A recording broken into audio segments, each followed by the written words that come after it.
We are live. Yeah. Hello, this is Hbomb and Friends, episode 37. I'm Harold the Hbomb Price, and joining me from Canada on this wonderful Canada Day. See, I'm wearing my Bare Naked Ladies t-shirt. It's Adam Advocate. Illinois just got eliminated from the VTCW Royal Rumble, and I couldn't be happier. And joining us from merry old England, it's Joel. Hello. I'm back. This is the international edition of Hbomb and Friends.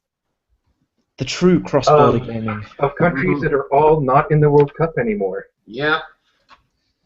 And You know what? I watched part of that game. That was a good game, and Tim Howard is the man. And now I can go back to not giving a shit about soccer for the next 4 years. I didn't need to watch it. I could just read my Twitter feed and picture it in my mind. No, for Canada, it's all about next year with the women's national team. Oh yeah, because Canadian team any good?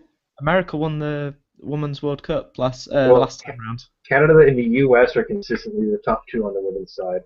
Well, that's true in quite a few different women's sports. You do have the best women's sports. I don't know. In hockey, Canada seems to be well above the U.S.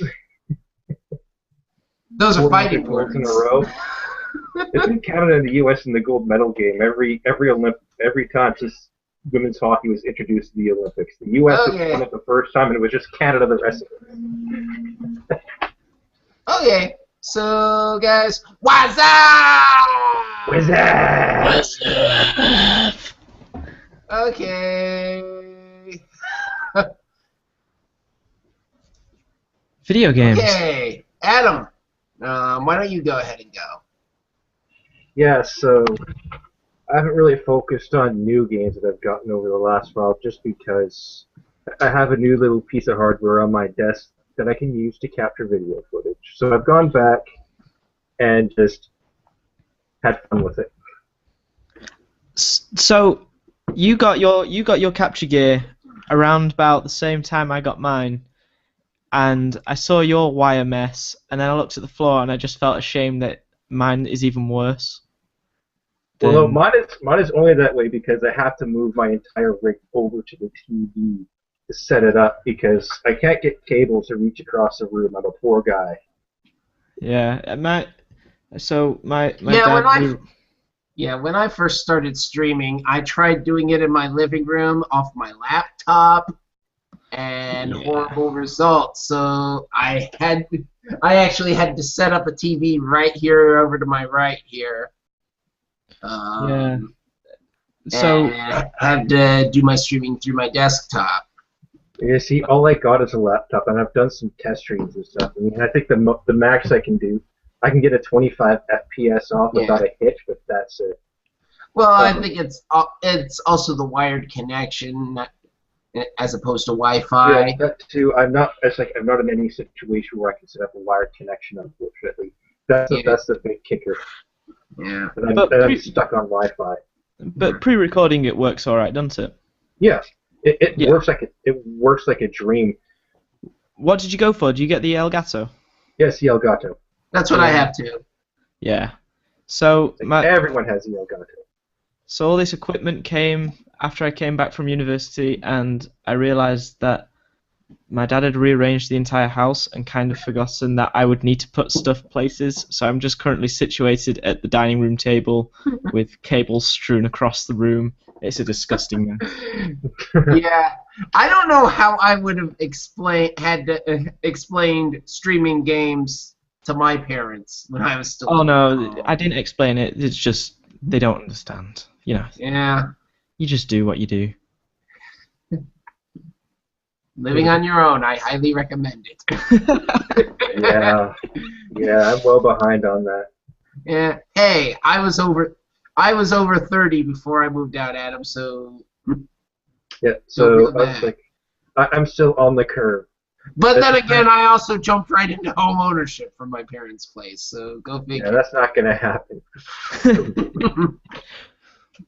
But yeah, I think Mario Kart 8 was what I used first, but I've done some good captures on Sonic and All Stars Racing Transformed in Just Cause 2. That's because those are Just cause. just because you can do anything in that game and it becomes epic. Wait for a Just Cause 3. Come on, make it. Yes. Stuff Mad Max. Let's make Just Cause 3. Also did some funny. Just fooled around in WWE 2K14 because VGCW. I wanted to show that I was awful at creating plot segments. But I did play some new games. I did pick up on what's the word I'm looking for? I did pick up Atelier Robono Plus on the Vita. I was decided. I've heard mixed things. It's a specific kind of RPG that maybe only a certain niche would get into.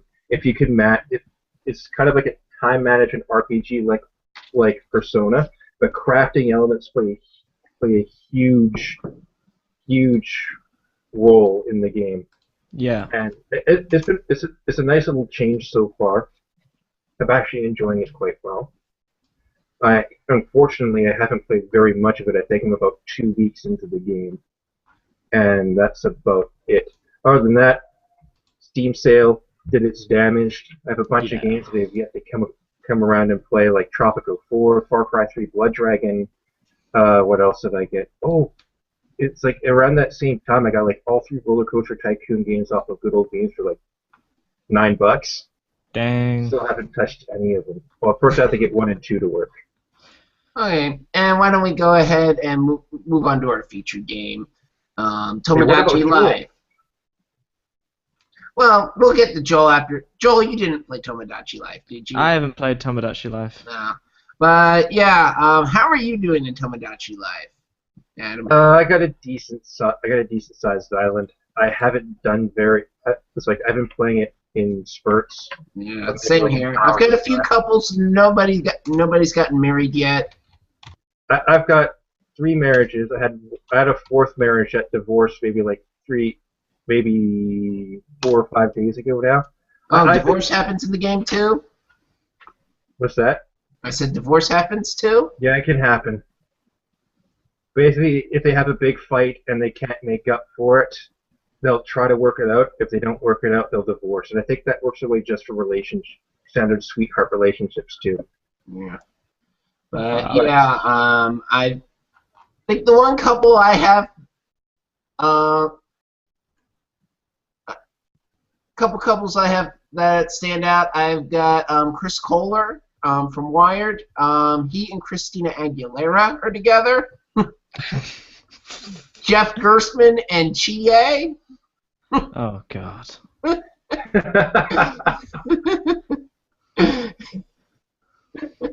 Oh God, what have you done? I think out of the 3, I think the wackiest I have is Psy and Rosalina. Psy as in Gangnam Style? Yeah, Psy. as in Gangnam Style Psy. I think my island's all over the place. I got a little bit of everything. Yeah, I've almost filled it up. I think I have like 97 out of 100 slots. Trying to think. My me count, I think I filled up all. Yeah, I filled up 5 floors, so I have 40 me's. So I still have room for 60 more. Yeah. But, okay, so anyway, that's Tomodachi Life. Joel, Yes. what have you been playing? So Adam was talking about the Steam sales. So Steam sales did its damage on me as well. It's just a bunch of games that they will just sit in my Steam library. They might get played, they might not. Who knows? I don't even think I looked at the Steam sale because if I do get stuff from Steam or Humble Bundle, I just hardly play them. Yeah, so I'm not a PC gamer. So I picked up, stuff that I'd missed from earlier, not earlier this year, or I don't know, stuff I'd missed, So I got the Stanley Parable, which I played through a few times. I guess most of these games are on this list. So it's a nice segue to go through. So I'll just talk about the ones that I've actually played. Because like I bought all the Resident Evils except 5 because I already had that in my account for some reason. I don't remember buying 5. I must have done it at some point, but I don't remember it. So I got the Stanley Parable. I I like what the Stanley Parable does, but at the same time, I have no desire to go back through it over and over again. I did it about 5 times. All the endings, like it's a cool thing, but you know, just to chill for maybe 15 minutes. But it's like once you've seen it once, it's kind of it. Like you get the gist. I got the gist, and it's like I already played like the source mod from a couple of years ago before this was an actual game, and I was just like, yeah, I get it. I also bought Planetary Annihilation, the early access game. Um, every time I boot that game up, it doesn't want to load up the actual game, so I've no idea. That's yeah. I also bought Splinter Cell Blacklist because I liked Conviction quite a bit. And Conviction, you know, most people didn't like Conviction as a Splinter Cell game because it was too streamlined. And Blacklist seems to bring back a few of the old habits of Splinter Cells that I didn't like, but it also gets rid of most of the stuff I liked about Conviction. It's kind of like Peace Walker of the Splinter Cell games. I feel like you set up, you buy new equipment and you go out with this new equipment and you choose which missions and there's optional missions and stuff like that. I don't like the game very much. The story is very very last gen, like war, and this man has to save it because he's the only one who can do it. And it's just very boring, and the stealth isn't great. Like I don't know. Like Conviction you could go through and if you're in the shadows, it will go black and white, which was really cool. But most of this takes place in the daylight, and it's very obvious where the shadows are, and you hide in them. And Sam Fisher glows bright green, or his shoulders glow bright green, and you can I don't know. It's also very trial and error, which I guess is a lot of stealth games, but it's just not fun to play through those sequences over and over again. Like there's one sequence where like 12 guys burst into a room and you got to kill them all, and it's like I don't like to play stealth games killing people. I like to take them out non-stealthily. I like to take them out stealthily and knock them out and stuff like that. But nope, you've got to shoot all these dudes, and Sam can only take maybe 5 shots, and the cover system is just trash. I don't know. I'm not enjoying that game very much. I also then bought Battle Block Theatre. It came out last year. I didn't buy it because it was on 360, and I knew a PC version would come out eventually, like Castle Crashers. I really like that game. That game is right up my alley. Platforming, and Stamper's doing voice acting in it, and it's great, and it's actually funny. Like it's not funny in like, haha, this is hilarious, like well written, but it's like internet funny. Like this is really weird and because creepy. I got that too in the sale, and I played a bit of it. That's the gist I got from it as well. Yeah, it's just real fun. I guess that game would be better played 2-player. It feels, but like it's like you go in and you expect like, oh, it's just going to be like puzzles. It's like puzzle platforming. But then the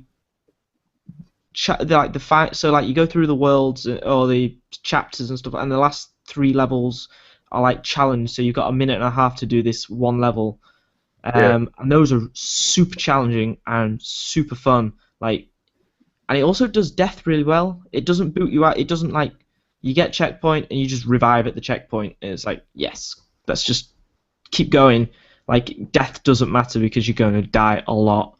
It wants you to die, and Stamper will continue to berate you for dying over and over again. And it's just, I like Stamper's jokey voice acting voice. He does a lot of animations online and stuff like that. Yeah. And then I also bought Kentucky Route Zero. I only played through Act 1, but that game is... What did you call that game? Kentucky Route Zero. Oh.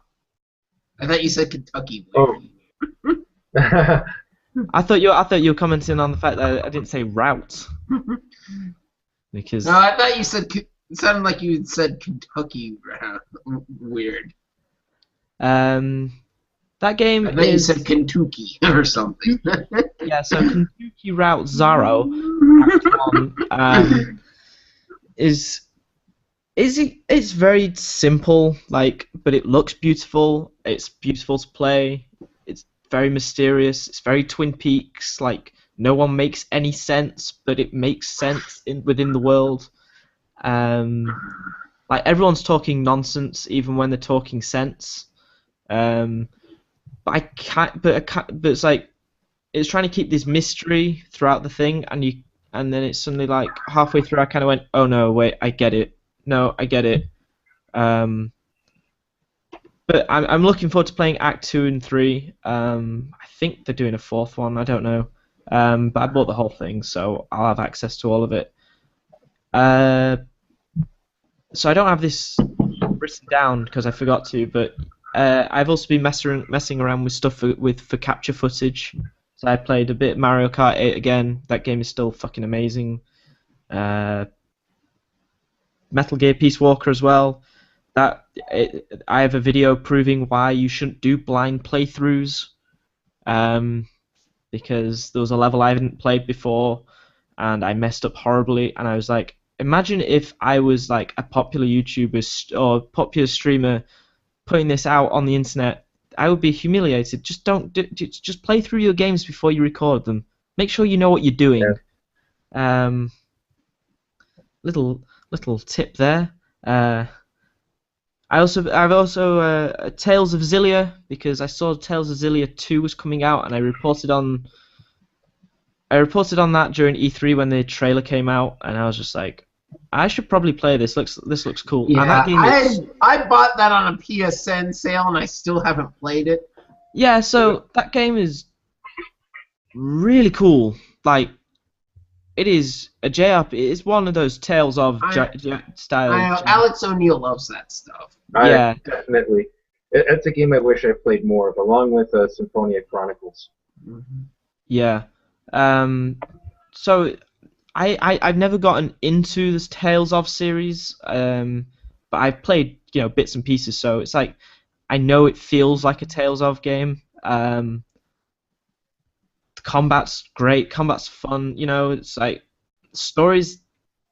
I thought it was going to be a super anime-esque, like, whoa, like, the typical, like, oh god, please, I'm just going to bust them through all this chat. But it's like, no, these characters have actually got depth to them, and like it's introduced an old man character that you can use in your party. I'm like, yeah, let's use him because he's fucking cool. And then I also played some Hitman Go on my phone. And Hitman Go! Yeah, I was about to say that. I wrote down Hot Mango, and now I just want a game of a mod for it where it's just the Hitman model in the game, just shirtless,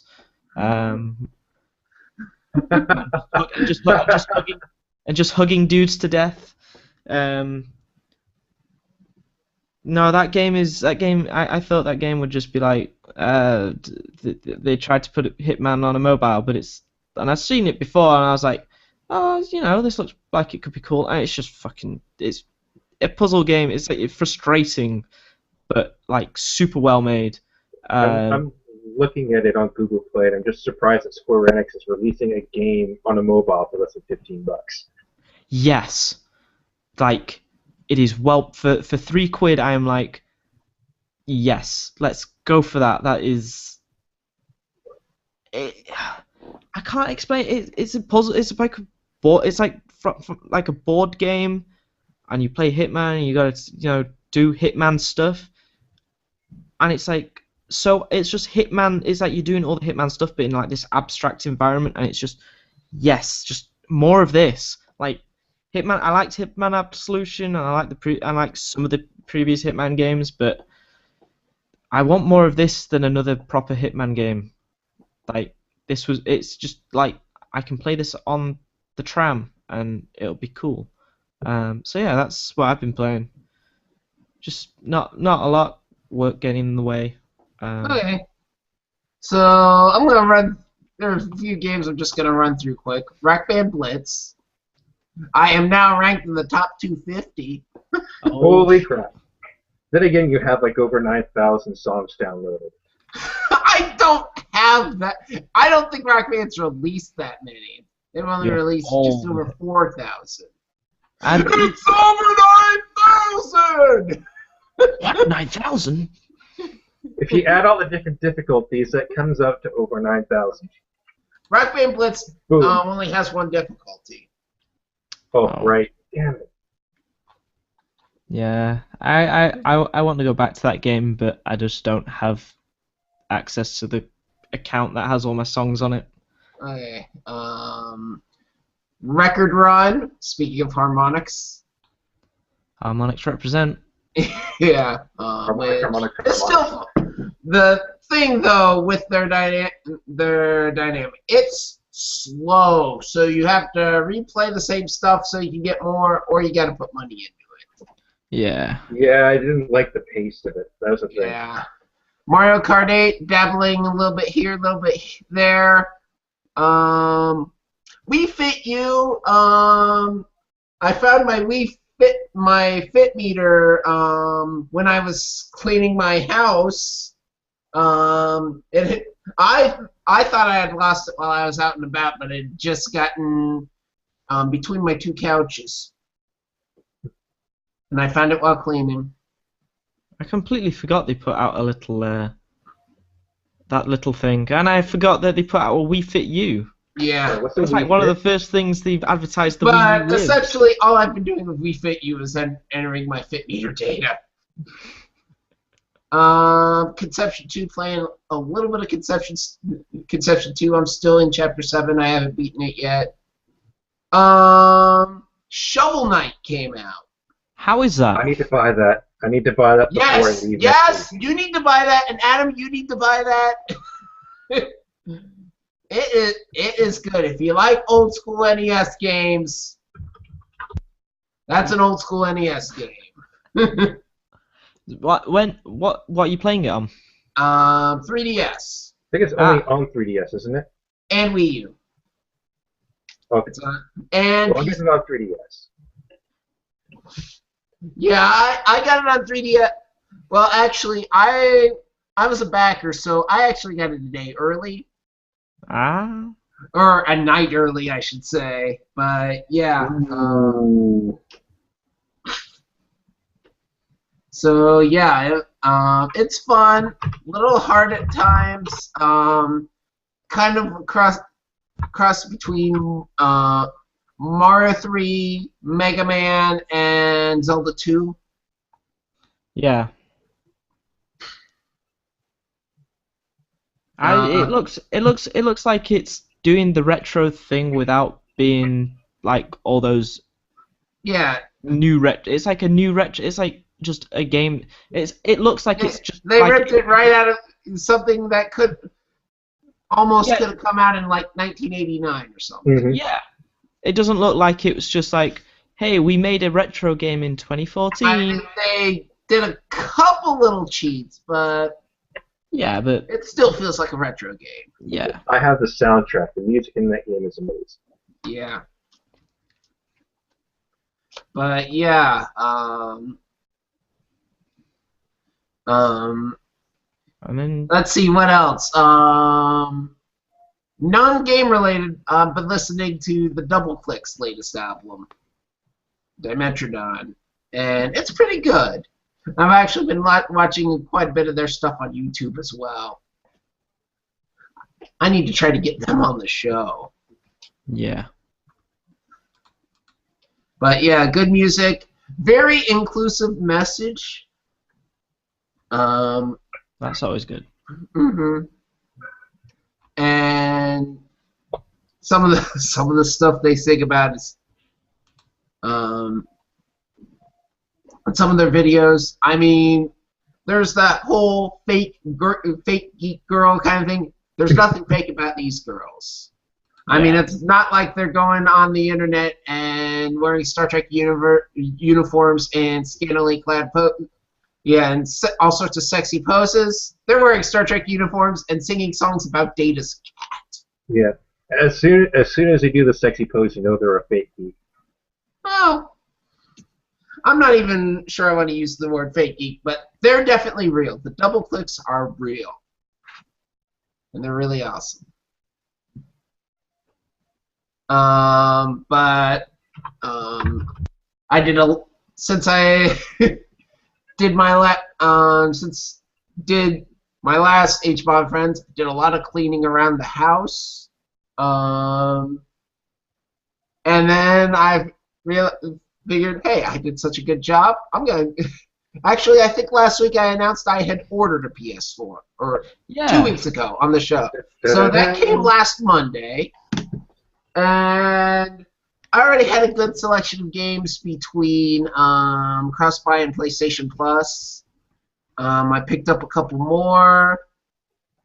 But yeah, I played Entwined.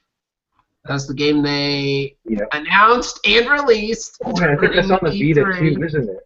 Well, I don't think the Vita version's out yet. Yeah, but it's coming. Yeah, I think it's ultimately going to be a 3-way cross-buy. Cool. But yeah, it's okay it if it's 3-way. But it's awesome. Very zen-like. You just not asking you to do a lot, although some of the motions to get in the color and stay in your color. You have you control the orange fish with your left stick and the blue bird with your right, and you gotta send them through their right colored wedges. I mean, the whole story behind it is essentially two souls who cannot be together. Yeah. But yeah. I'll have to check that out. And yeah, the cost of failure is not really that big. It just kind of prolongs your time through the level. But I mean, it's one of those relaxing games. And speaking of relaxing games, Flower. I picked that up when it was on sale. It was a 3-way cross-buy. And yeah, I know Flower's been out for a long time, and I've just now got into it last week. But that game is awesome. What the hell took me so long? Yeah. Again, that's like Zen the game.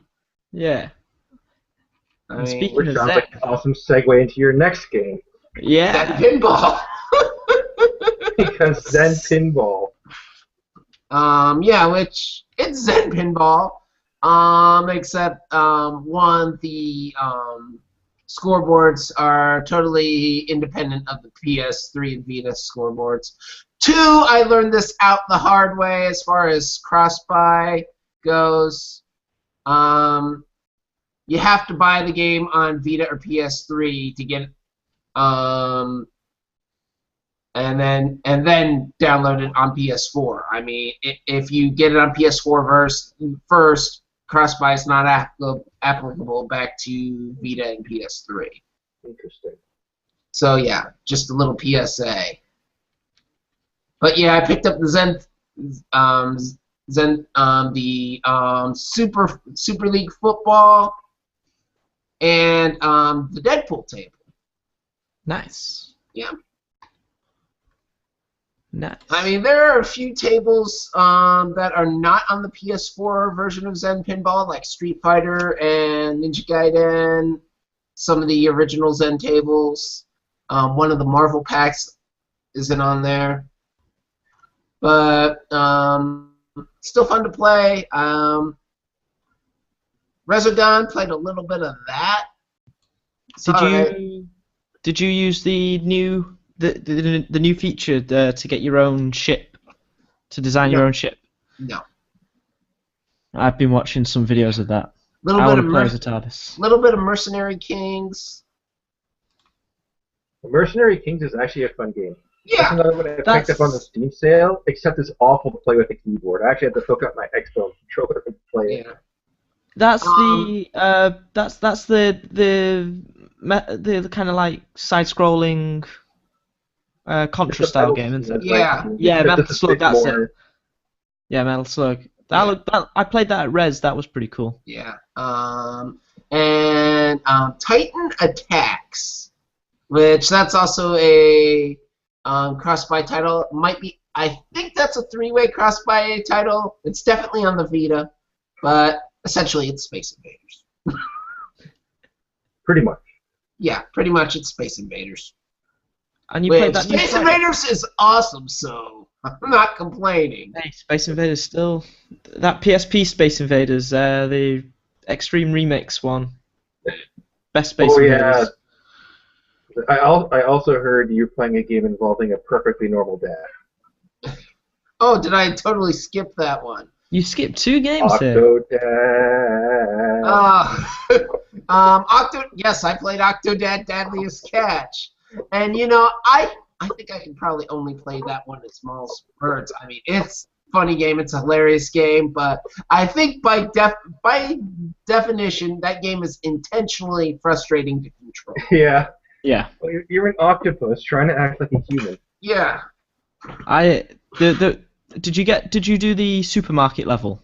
Yeah, that was the last W level I finished. I kind of got hung up in the aquarium. I got hung up in the supermarket getting the pizza out the freezer. Oh yeah, getting the pizza. I actually had to look that up online, and you just have to keep on sliding through the freezer.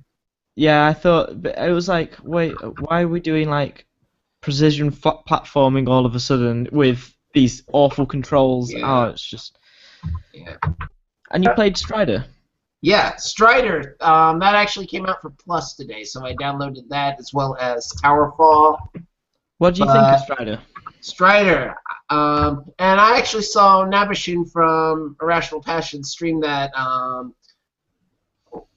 a while back. I don't know, I thought it was pretty cool. The objectives were a little bit unclear. I mean, I didn't know quite where I was supposed to be going. Yeah, but but hey, you just mow down dudes. Yeah, you just kind of guess where you're going through that entire game, and then you fight a boss. I don't know. I played about half of it and just kind of stopped. I was like, so it seems a little bit more Metroidvania than I expected. Yeah, but also at the same time a little bit too simple. Yeah. Like striking down dudes only is so much fun for so long. Yeah. I need to figure out how to stream. Yeah, streaming's pretty. You know, if you got your internet set up, then if your internet speed's pretty good, then it's just pretty much click and go. Okay. So let's move into our Games of the Half Year, our Gothy Awards. Oh. I should have been wearing black. I'm just not Gothy enough. That was just gothy right there. So have we got to be miserable for all of these? These are all miserable titles. We hate them. I should maybe get Cure for our intro or something. No one understands how good these games are. I should remix the logo so it's on a black background or something. You get some evanescence in here. Wake me up inside. Now that I think about it, that was like emo goth, big time. Yeah. Okay. So our games of the half year, and before we get into our list, I have a couple honorable mentions. Best mobile game is Record Run. Best free-to-play. Ooh, I forgot to put this on my list of what I've been playing. Rusty's Real Deal Baseball. I actually finished playing through the story. Oh. And yes, I bought all the games, which, if you buy all the games with maximum haggling and maximum coupons, you can get out with get away with only $16. That's alright. Yeah. But, you know what? Nintendo hasn't quite figured out this free-to-play thing, and I hope they never will. Mm-hmm. Because this is probably the most creative use of free-to-play. Or they've figured free-to-play out and no one else has. True. Yeah, maybe. Well, they did really nail it with the season's pass on Mario Golf. Yeah. But, yeah, I mean, and Rusty's Real Deal Baseball, I mean, yes, they got these mini-games in the backdrop, but I think the real game is the haggling and the story mode of it. Yeah. And essentially, you're buying the next chapter. Ah. Yeah. Well, I've personally steered away from that game, just because I don't want to play a game that I have maybe a quarter of. Yeah. And I feel like it's not the correct way to present a game.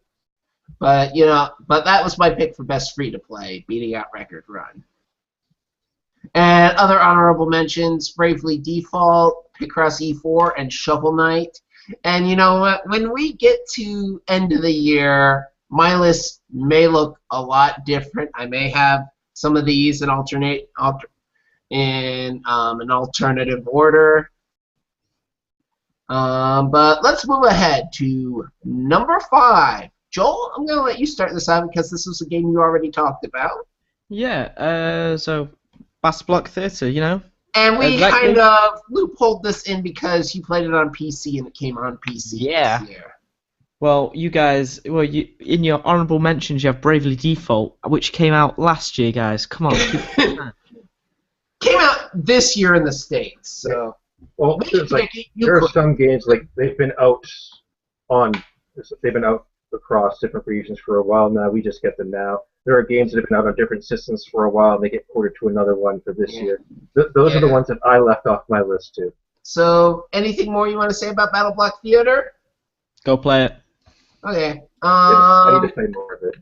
Okay. Yeah, you know what? I think I bought it on a sale. I haven't gotten into it. But my number 5 is Octodad. Dadliest Cat. Because, man, that's a funny game. Nobody suspects a thing. I mean, that is just one crazy game. And I think the folks at Young Horses definitely created something. Now we just need a freaking Octodad balloon in the Macy's parade. Don't forget to check out Virtuous Gentleman Championship Wrestling, aka BGCW. Okay, Adam. What is your number 5? It's like this might be a controversial one, given the amount of I haven't really played all that much in the past 6 months, but I chose Watch Dogs just because I like the concept. In the end, it feels like Assassin's Creed in a modern day. It's like in a modern day setting, and really for me, Assassin's Creed is good on its own. Now you're adding phone hacking, guns, and all this stuff. It's like nothing feels better than getting into a police chase and being able to make a barrier pop up behind you to just wreck whoever's chasing you. Yeah, I think it's taken a couple of things and has been the product of some innovation there.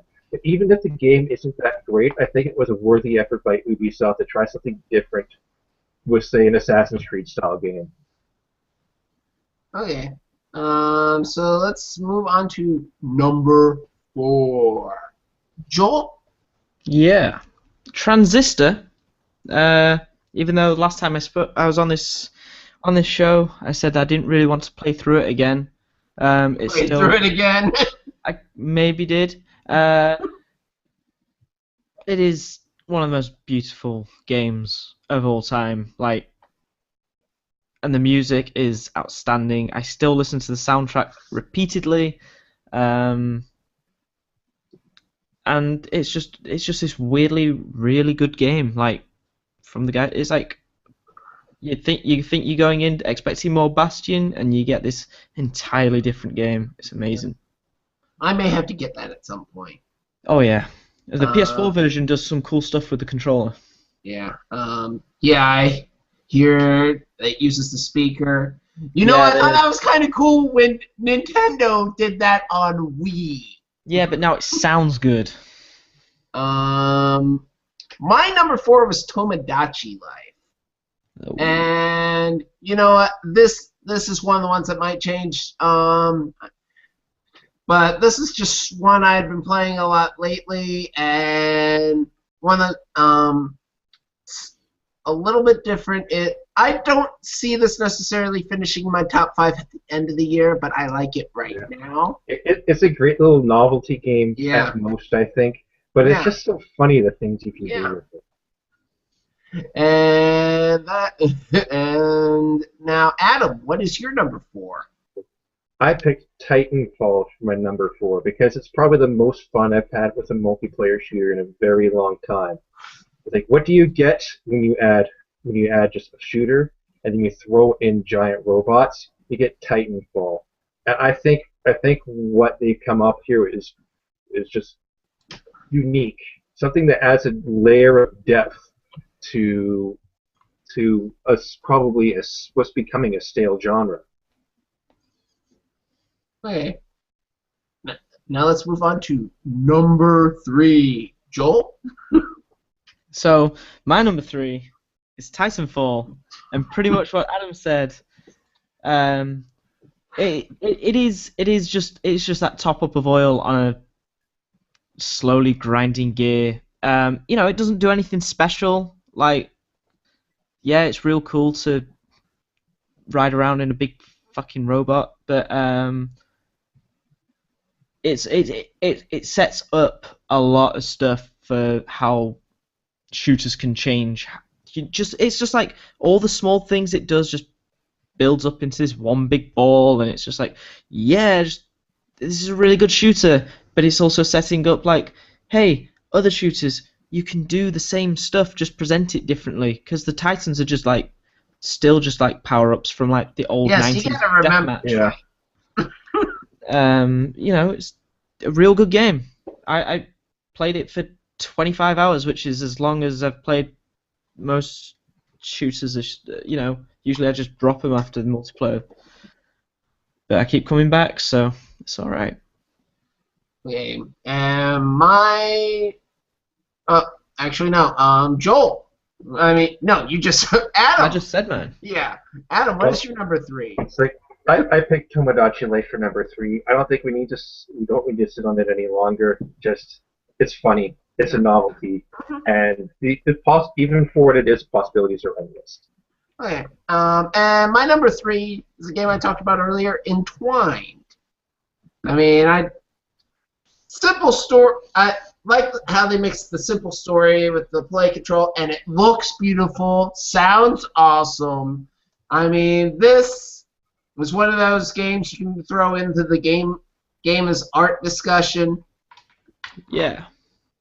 I gotta check that out. Yeah. We're moving into number 2. And I'm gonna go here, Conception 2, which is a controversial pick. And one thing, I kind of fell out of Shovel Knight. Hopefully I'll get back into that before the end of the year. But Conception 2 is one that I just kept playing on. And this is probably one of the more controversial games to come out this year. I know Megan Farakamesh from Polygon, she highly criticized the harem factor, calling it misogynistic, and Polygon's score for it was only a 4. And I read, I believe it was Nintendo World Report's review. I believe Neil Ronahan giving it a 7. Kind of trying to balance out. Said the gameplay was good, some of the story elements not so much, but I really enjoyed it. I like the characters. I mean, yeah, the whole classmating thing is kind of weird, but also kind of interesting. See, for me, Conception 2 would have been an honorable mention at best because, I mean, this is the first time we've seen this in America. It's an interesting concept trying to mix dungeon crawler with Dating social sim. But But to me, in the end, it just felt shallow and a bit easy in the end. It felt they could have done more with it, or they could have taken it in a completely different direction that didn't seem just awkward. Yeah, but then again, this is also a game I could see falling out of the top 5, possibly completely falling out of the top 10 with some giving some of these other games. I mean, I just got my PS4, so this is kind of hard timing for this list for me. But right now, I keep going back to Conception 2, and right now it's my number 2. So Joel, Adam, what is your number 2? Mario Kart 8, son. Mario Kart 8. Yep. That shit is good. Yeah. I felt it's been a bold improvement over the last couple of Mario Karts for sure. I agree. I mean, Mario Kart's always a fun game to play. And just the fact the online from what I play is pretty solid. Yeah, that is what I keep coming back to. Yeah. It felt like there's a bit more item balance in there as well, meaning you have to rely on skill quite a bit more, even though I've had some really lucky comebacks online. There's an item that you can destroy blue shells with. That makes it automatically win above the other 7 Mario Karts. Yeah. You can actually defend against blue shells. It's just a solid game, like through. It's just a again. It's like Titanfall. It doesn't do anything new, but it's just and also it is the best looking HD game. Yeah. Yeah, that's the other thing too. It looks beautiful. Yeah. Just consistently. Yeah, I mean, it's starting to sell Wii U's. Yes. Well. It's Mario Kart. It's in HD. Yeah, so much for Polygon's prediction of it being the worst-selling Mario Kart. Yeah, that's the thing. The whole anti-gravity thing. Is this Nintendo's way of saying they're ditching F-Zero and just throwing it into Mario Kart? I hope not. Oh, man. Yeah. I want an HD F-Zero. Yeah. Okay, so number 1. And mine is Mario Kart 8. Joel. Yes. What is your number 1? Wolfenstein: The New Order, because it is one of the best dang shooters I've played in single-player campaign shooters I've played in a while, and also it successfully and weirdly successfully combines the balls-out shooting from Wolfenstein, you got 2 sniper rifles and you're headshotting just everything left, right, and center and shooting robots, and it's crazy, and explosions, and then also, now here's this really touching human story, and it's not silly, it's not done. And considering what they're doing, for it to not be silly is quite an accomplishment. Yes. Because this is a whole alternate history. What if the Nazis had won? And concentration camps still exist, and it's just yes. And the Beatles became a German propaganda group, and Germany got to the moon a lot quicker than we did. I have apparently been missing out on all this because I haven't followed this game at all, and this is all new to me. Yeah, it's pretty good. Okay, and Adam, you're number 1. Now, mine comes out of left field. And are they still making games? No, not the developer, but I mean, this game is so off the charts for me. When I first heard about it last year, then when it finally came out in February, just how it all fits together. And that's Danganronpa that finally came out here on the Vita back in February. Um, it was an engrossing game. It's like I remember. I think I beat the game in like 2 weeks, and this being a mix of Zero Escape, Ace Attorney, and Persona. And I mean, this is back when I was working overnights in February, and I'd play that game for 6 hours nonstop, like for about the time that I ate lunch to the time I had to go to work. That's how deep I was into this game, and it had been a long time that a game of this type, because we're not going to talk about a certain rhythm game, to really hook me in a long time. And for me, that was a killer app for the PlayStation Vita. And I think we're going to talk about another game of that kind later on in this podcast. Oh, sorry, I was just looking up left field on Wikipedia.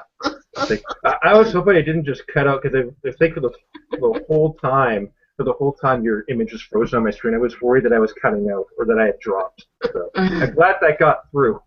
Okay, so moving on from the first half of the year to the second half. We also made a top 5 list of our most anticipated games for the second half. And Adam, why don't you go ahead and kick us off? Well, just talked about Danganronpa. My number 5 is Danganronpa 2, because I feel like, just like the first one, it's going to be great. It's going to do great things, and and I think it'll just build off what it had. I don't know what Danganronpa 2 is like. I'm quite sure there's a lot of people that have played actually no, the fan translation never came out, but it's something to look forward to, because all I hear, along with the original Danganronpa, is good things. I need to check those guys out. And before I go any further, I want to mention my honorable mentions for this list. Star Wall, Just the Tip, Theater Rhythm, Final Fantasy Curtain Call, and Civilization Revolution 2, which just got announced, and it's actually coming out tomorrow on iOS. Damn. Okay, I said I wasn't going to talk about a certain rhythm game. You added Theater Rhythm Curtain Call to that list. I'm adding Project Diva F2 to that list, because the first F actually surprised me. It's a nice, challenging rhythm game. This one's supposed to be harder. Yeah. Okay, And so other things. Okay, so I'm gonna go with my number 5, Little Big Planet 3.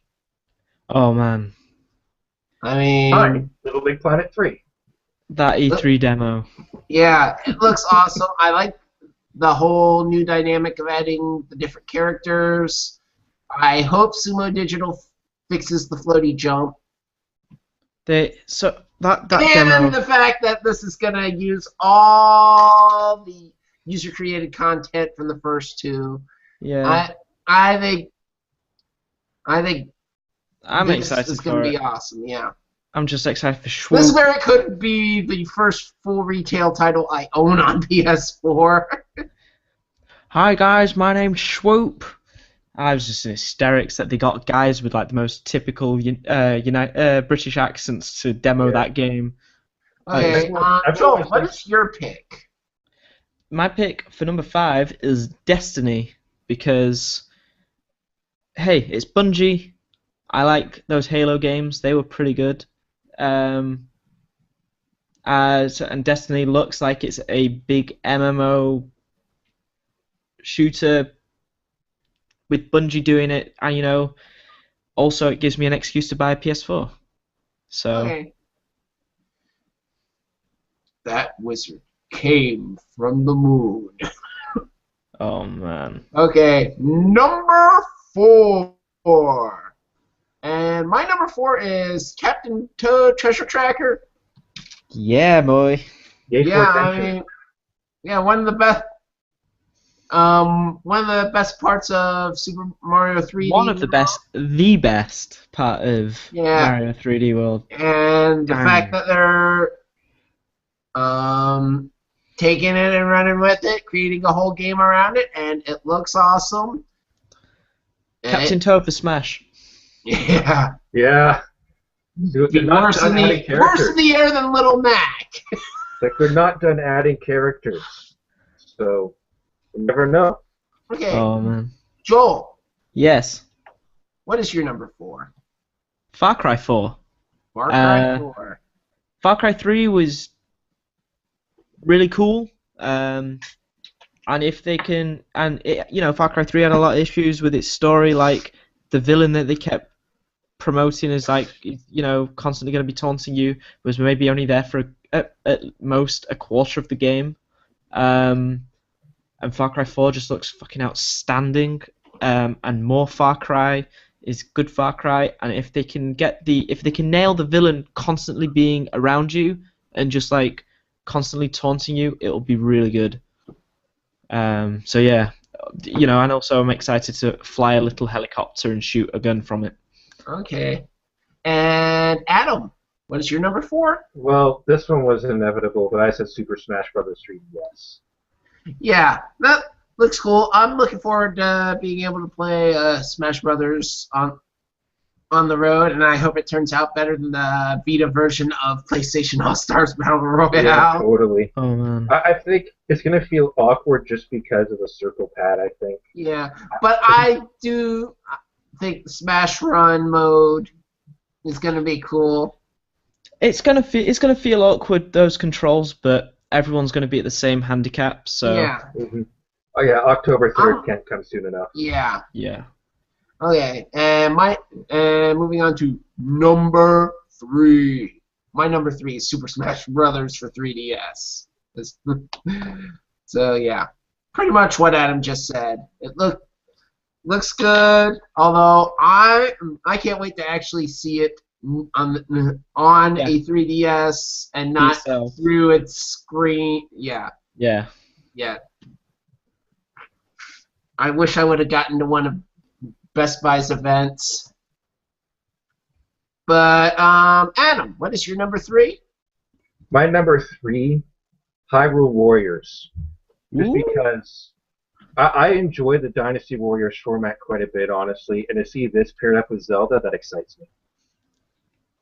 Yeah. Just slicing dudes. Okay. Slicing dudes. And Joel, what is your number 3? The Evil Within. It's from the guy. So it's Shinji Mikami. Shinji Mikami. Yeah. Yeah. So basically the father of survival horror is coming back, and he's making another survival horror game. It looks gross and disgusting and gonna make me panic and maybe sweat a little bit, and then I'm gonna shoot. That's what it's supposed to do. Yeah, it's been a while since we've had a survival horror game like that. I mean, it might not be scary in the way I want it, but as long as it makes me fills the room with tension, then hey, go for it. Okay. It's like, it looks real good. Okay, number 2. And mine is Road Not Taken. What's that? That is actually a game I tried at PAX East. It's from Spry Fox, makers of Triple Town. They calling it a roguelike puzzler. I thought it was pretty cool, and it's actually coming out next. Yeah, we're in July now, so next month it's coming out early August. PS4 and PC, Vita, eventually. Oh, that's really nice. But it looks really good. It looks really fun. I enjoyed. It was my game of PAX East. Oh wow. Mm-hmm. So yeah, this is kind of like got the same feeling that 2 years ago with Rock Band Blitz. Game I liked at PAX East and just waiting the summer for it to come out. Yeah. Joel. Yeah. What is your number 2? Evolve. So I really, really love the Left 4 Dead series. I played the shit out of Left 4 Dead 2, and this just looks like Left 4 Dead, but except you're versus one giant monster, and playing as that monster looks like it could be really cool. Yeah, I know Alex O'Neill played it at PAX East, and he had nothing but good things to say about it. Yeah, it's just I'm looking forward to a new class-based shooter. I really like my shooters, but I like playing a role in my shooters, and if this game encourages all players just to continuously play that role instead of just going off and shooting shit, then it'll be real good. With a bunch of people that you know, I'm down.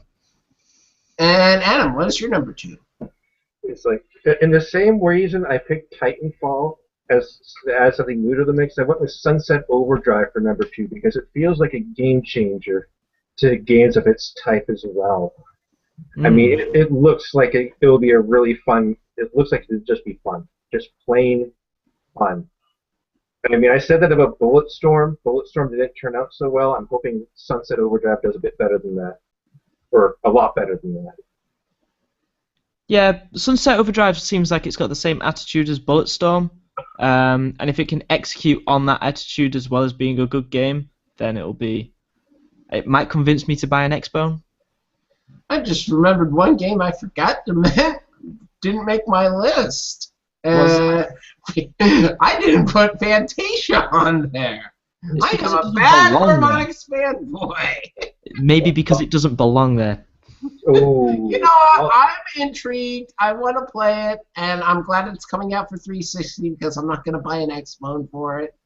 But yeah, I think it didn't make my list, and it was number 6. Well, I actually forgot a couple as well too. For my honorable mentions, first was Pokemon Omega Ruby and Alpha Sapphire. Second, Forza Horizon 2. But yeah, let's move on to number 1, and it's unanimous. Yes. Super Smash Brothers for Wii U. Oh my god. I mean, come on, it's Super Smash Brothers.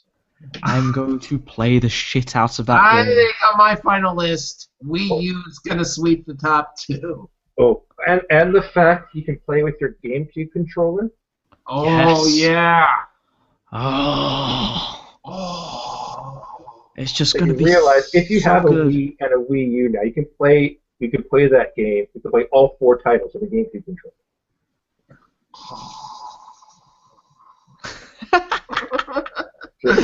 Just a fact. I just hope they fix a lot of the problems that they had involved. Yeah. So I've heard they've already taken tripping out and stuff like that. So. Yeah. I hope the online is better than Brawl. Well, if there are issues, they'll probably find it with 3DS. So. Yeah. So if it's anything like Mario Kart 8's online multiplayer, Nintendo have that shit down because I've only had maybe twice where Mario Kart 8 match is disconnected. And that was because our internet cut out. So, you know, Super Smash Bros. Wii U. But I'm so fucking excited. But yeah, I mean, last year my list was very Nintendo heavy. My final top 10, and and I think I'm probably gonna have a lot more non-Nintendo this year. Yeah. But I'm still gonna be playing Nintendo at the top, and Mario Kart's gonna be there. Smash Brothers is gonna be there. Like for me, first half of the year, Vita got a lot of my love. Not just in the 2 games that I've mentioned before, but also I think Dynasty Warriors and some other niche titles as well. I think the second half of the year for me is going to be all on Nintendo. Yeah. I can feel 2015. I mean, most of the Nintendo games that I want coming out in 2015, and I can feel the Wii U is just going to be constantly on in 2015, and Smash Brothers Wii U is taking that forward. You know, when it comes around to Christmas and. I don't know. My number 1 most anticipated game for 2015 is Amplitude. Well, of course it is. I'm trying to think 2015 again. I only got Xenoblade Chronicles X coming to my head for some reason, but I know there's a lot more. Metal Gear Solid 5. It's just Boom. as long as it doesn't pull a ground zeros. Yeah. I don't think it will. Horse pooping. So, Metal Gear horse pooping. Yeah. 2015. Okay. Okay. I know we've gone a little long, but there's just one thing I want to say before we go into housekeeping. Apparently there was a whole mess of stuff happening on Giant Bomb. Some Yeah. misogynistic comments, some assholes on the internet, and I just want to say, hey, folks on the internet, quit being assholes. Boom. I think that falls on deaf ears. Deaf ears. That falls on deaf ears.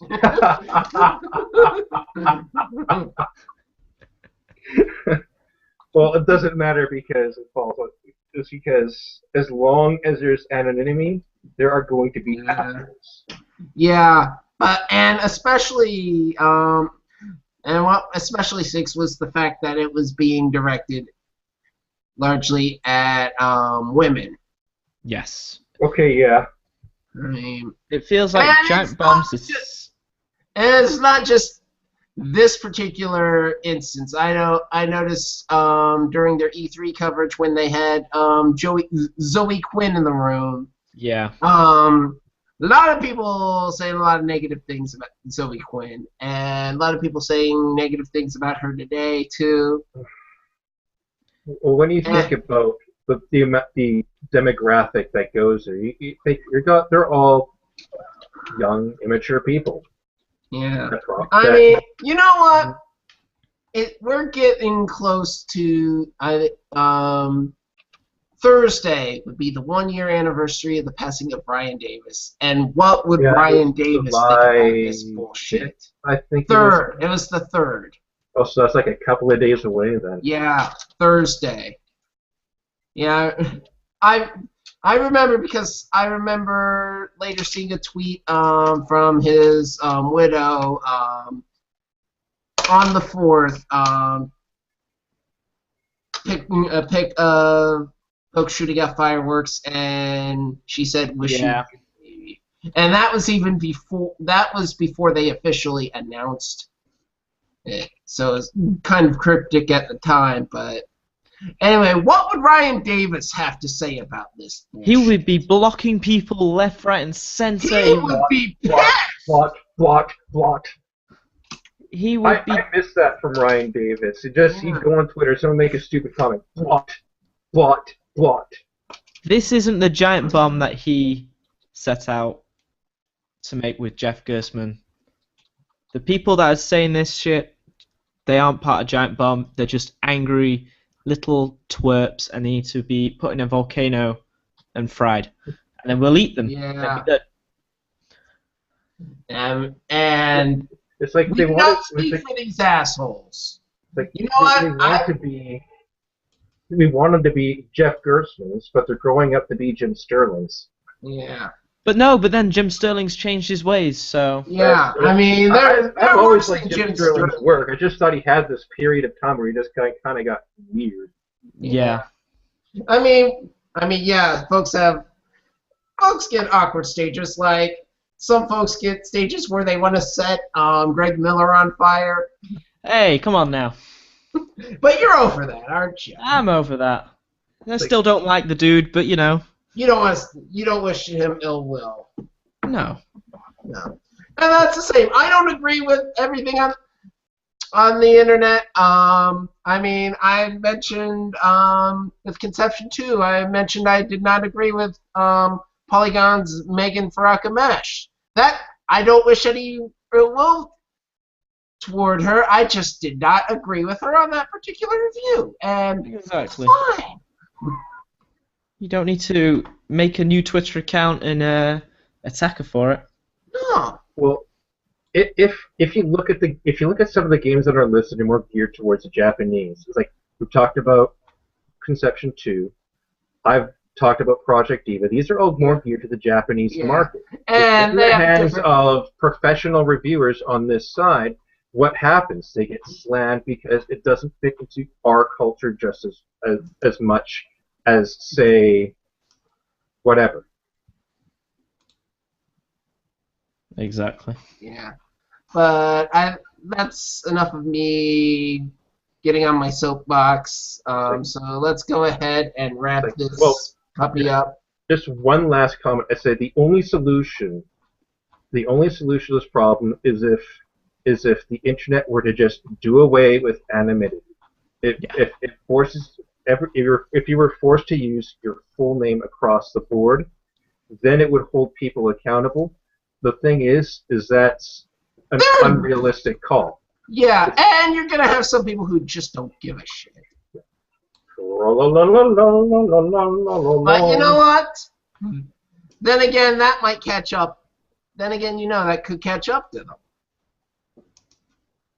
But short term, I don't think it makes a difference. Or I don't think it makes a lot of difference. I mean, so moving on, housekeeping, hbombandfriends.libsyn.com, hbombandfriends.com, Facebook, YouTube, twitch.tv, all/hbombandfriends, and hopefully I'll do some streaming this week.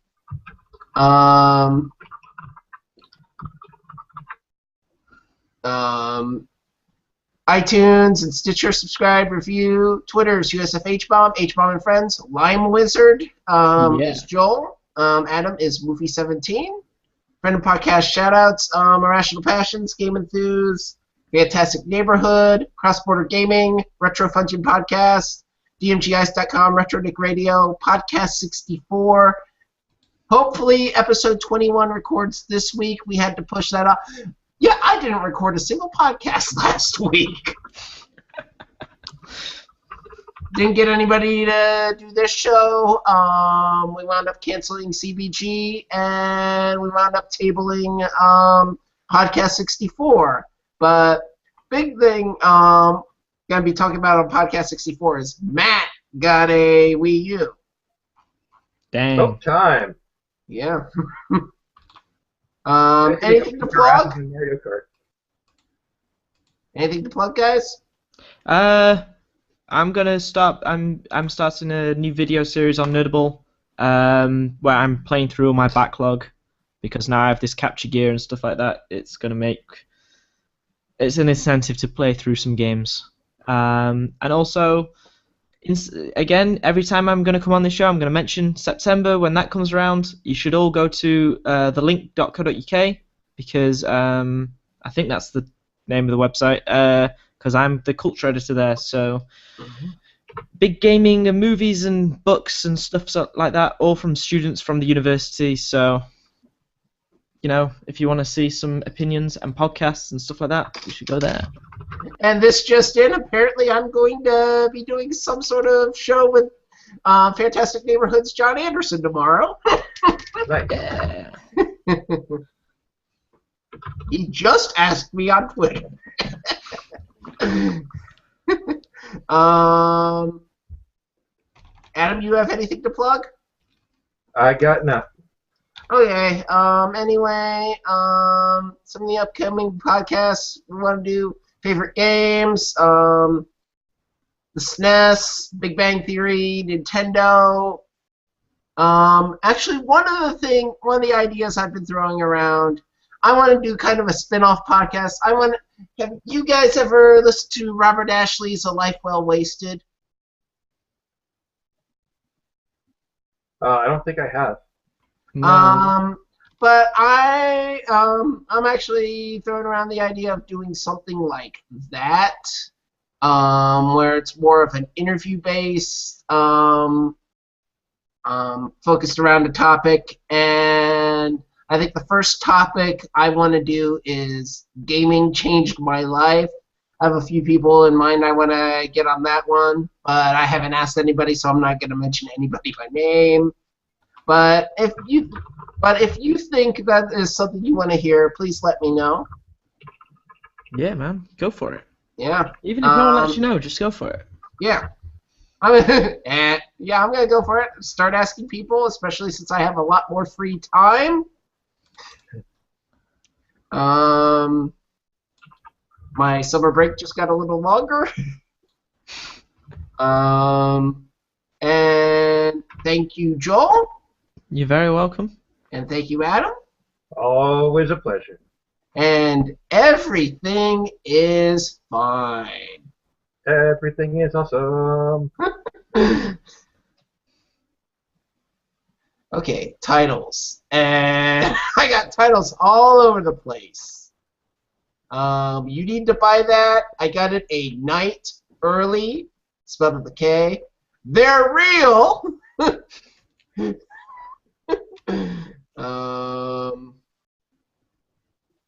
Falling on deaf ears. Hey, Internet, stop being assholes. Even more so, the second time I say anonymity, that's exactly how I said it. Anonymity.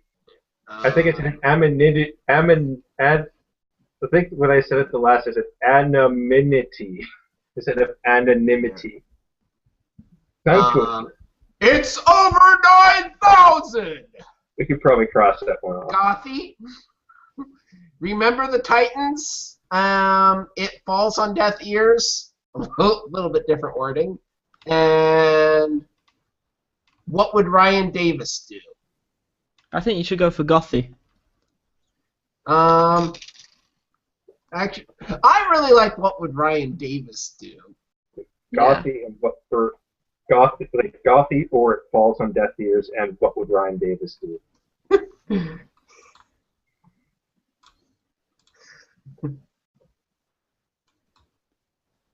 I don't know. Would Gothy work as an H-bomb and Gothy? I don't know. H-bomb and falling on deaf ears.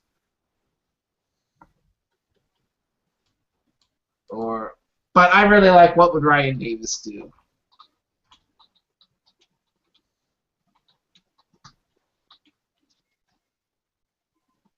H-bomb and H-bomb and they're real. How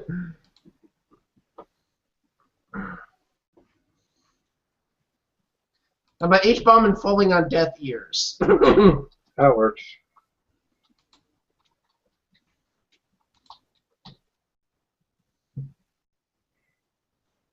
Okay, who wants what line? Doesn't matter to me. I really want line 3. You go for line 3. I'll go for line 1. Okay, whenever you're ready. Hopefully I pronounce it right. Shall I just go? Yeah, whenever you're ready. You're listening to H-Bomb and Friends, episode 37. H-bomb and falling on deaf ears. Or what would Ryan Davis do? Boom. Thanks, guys. You're very welcome. That was good.